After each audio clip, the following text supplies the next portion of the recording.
বিয়ের পরের দিন সকালবেলায় ঘুম থেকে উঠে চারিদিকটা একটু ঘুরে দেখছিলাম। এখানকার পরিবেশটা সবুজে ভরা, নির্জন, বেশ মনোরম একটা পরিবেশ। যাদের বাড়িতে আমাদের থাকতে দেওয়া হয়েছিল তাদের বাড়ির সামনের দিকটাতে ঠিক এরকমভাবে পাথর দিয়ে একটা প্রাচীর তৈরি করা আছে, যেটা এনারা নিজেরাই বানিয়েছেন। আর এই হলো ওনাদের বাড়ি। এখানকার প্রত্যেকটা বাড়ির সামনেই নতুন দম্পতি এসে হাজির হয়ে গিয়েছিল।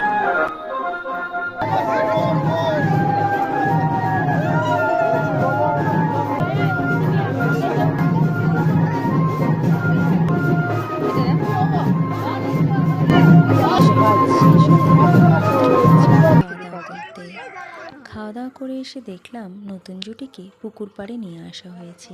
এই পুকুরের কাদার মধ্যে ছেলের ঘটি এবং মেয়ের জাঁতি এগুলো লুকোনো হবে, আর সেটা একে অপরকে খুঁজে বের করতে হবে।